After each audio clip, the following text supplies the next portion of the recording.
The Wolf and the Crane. A wolf, with a large bone stuck in his throat, is seen in visible distress. He is pacing back and forth, trying desperately to dislodge the bone. Oh, what agony! This bone is stuck in my throat, and I can't seem to get it out. If I don't do something soon, I fear I may never eat again. Here comes Crane, gracefully flying over the forest.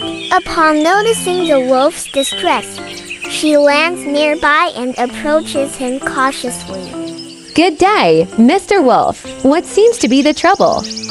Oh, dear Crane, I have a bone stuck in my throat. It's causing me great pain, and I fear I won't survive if I can't remove it. I see. Well, I may be able to help you. But before I do, I must ask for your assurance that you won't harm me. Fear not, dear Crane. I am in no condition to harm anyone in my current state. I promise you safety if you can aid me in this dire situation. Indeed, there seems to be a bone lodged deep into your throat. It may take some delicate maneuvering to remove it. The crane then carefully inserts her long, slender beak into the wolf's throat and skillfully extracts the bone. After a few moments of careful work, she successfully removes the bone. Oh, thank you, kind Crane. You have saved me from certain doom. I am forever grateful for your help. It was my pleasure to assist you, Mr. Wolf. Remember, kindness and cooperation can often solve even the most challenging problem. Indeed, you are wise, dear Crane.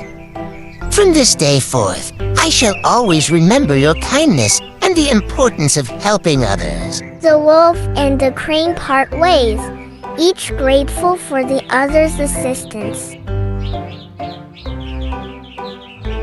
The moral of The Wolf and the Crane is that kindness and cooperation are valuable virtues that can lead to mutual benefit. In the story, the crane helps the wolf despite the risk of harm, demonstrating compassion and selflessness. The wolf, in turn, learns the importance of gratitude and acknowledges the crane's kindness. This fable teaches us that by helping others and working together, we can overcome challenges and build positive relationships.